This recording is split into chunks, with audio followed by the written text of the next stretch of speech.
Hello again, it's Joey John Maguire. I'm in one of my favourite Fulham watering holes. It's called the Broadway Bar. Just had a wonderful conversation with a young lady called Caroline and her dogs. The Broadway Bar, it's on Fulham Road, Fulham Broadway, London, Southwest 6, United Kingdom. I'm about to recite my latest poem.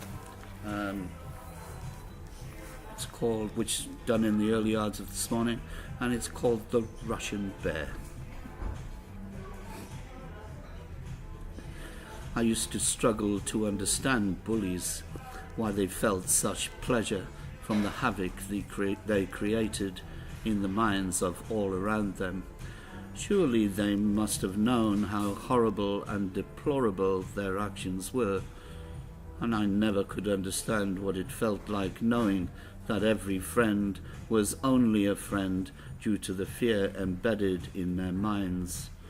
Incessant bullying, it's known to kill, with every teacher I ever came in contact with always in complete denial that it ever existed at all.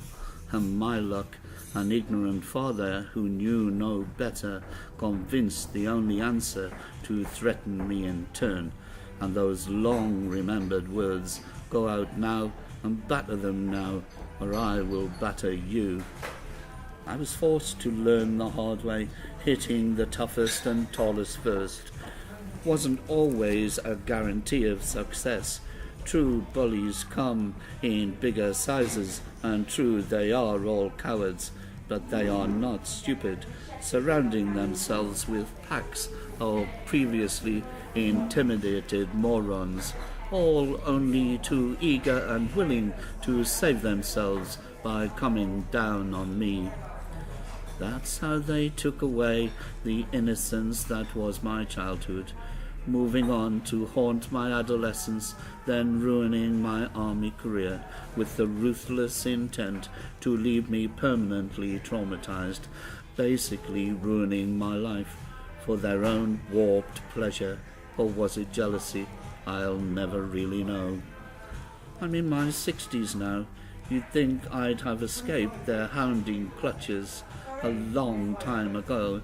My fractured skull, my poorly heart, my debilitating arthritis, my homelessness, my post-traumatic stress disorder, my losses, and I repeat, all my losses, inexplicably linked to their wickedness. And please don't even think of patronizing me, for I genuinely had thought that by now they would have moved on, found someone else to terrify, or even mellowed. Wishful thinking, eh?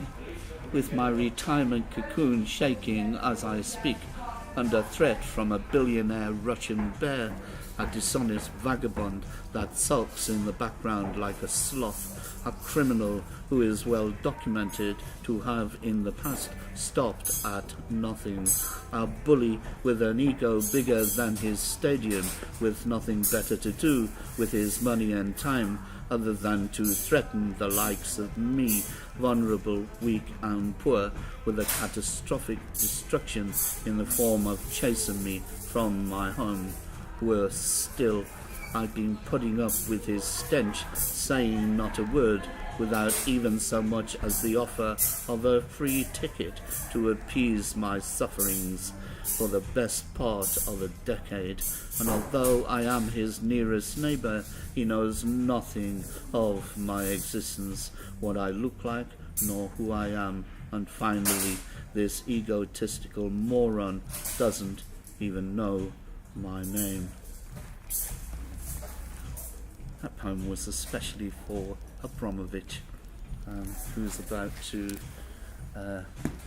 my boss says, refurbish, but I think he's going to do a complete destruction of the existing stadium and build a new stadium